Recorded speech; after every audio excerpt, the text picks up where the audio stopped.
ఏపీలోని రైతులకు ముఖ్య గమనిక. అన్నదాత సుఖీభవ పథకం డబ్బులు జూన్ 20వ తేదీ విడుదల చేసే అవకాశాలు కనిపిస్తున్నాయి.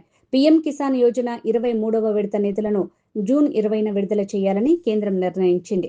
ఏపీ ప్రభుత్వం అన్నదాత సుఖీభవ పీఎం కిసాన్ యోజన కలిపి అమలు చేస్తున్న నేపథ్యంలో జూన్ 20వ తేదీనే డబ్బులు రైతుల బ్యాంకు ఖాతాల్లో జమయ్యే అవకాశాలు ఉన్నాయని వార్తలు వస్తున్నాయి. మరోవైపు అన్నదాత సుఖీభవ పథకం తప్పుల సవరణకు కూడా ప్రభుత్వం అవకాశం ఇచ్చింది.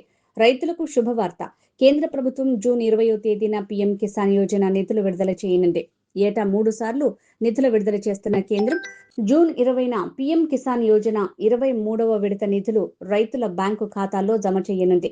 పీఎం కిసాన్ యోజన కింద 2,000 చొప్పున 3 విడతల్లో ఏటా 6,000 రూపాయలు పెట్టుబడి సాయం అందిస్తున్న సంగతి తెలిసిందే.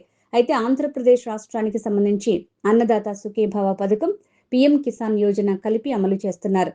అన్నదాత సుఖీభవ పథకం కింద ఏటా 14,000 అందిస్తున్న ఏపీ ప్రభుత్వం పీఎం కిసాన్ యోజన సాయం 6,000 కలిపి అర్హులైన ప్రతి రైతుకు సంవత్సరానికి 20,000 బ్యాంకు ఖాతాల్లో జమ చేస్తోంది. 20,000 రూపాయల పెట్టుబడి సాయాన్ని 3 విడతలుగా రైతులకు అందిస్తోంది ఏపీ ప్రభుత్వం. 7,000, 7,000, 6,000 చొప్పున బ్యాంక్ అకౌంట్లలో జమ చేస్తోంది. ఈ ఏడాది మార్చి నెలలో ఒక విడత నిధులు జమ చేయగా ఇప్పుడు పీఎం కిసాన్ యోజన అందించే జూన్ 20వ తేదీనే అన్నదాత సుఖీభవ పథకం డబ్బులు కూడా రైతుల బ్యాంకు ఖాతాల్లో జమ చేసే అవకాశాలున్నాయి. పీఎం కిసాన్ యోజన నిధుల విడుదల రోజే అన్నదాత సుఖీభవ నిధులు విడుదల చేస్తామని ప్రభుత్వం గతంలో ప్రకటించింది కూడా.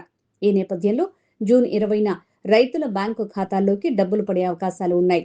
మరోవైపు అర్హులైన రైతులు అన్నదాత సుఖీభవ పథకం సాయం కోల్పోకుండా చూసేందుకు ఏపీ ప్రభుత్వం తప్పుల సవరణకు కూడా అవకాశం ఇచ్చింది.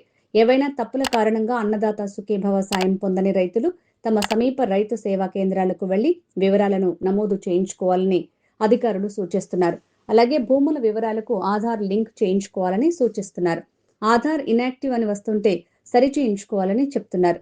ఇక పీఎం కిసాన్ యోజన సాయం పొందడానికి ఈ కేవైసీ తప్పనిసరని చెప్తున్నారు.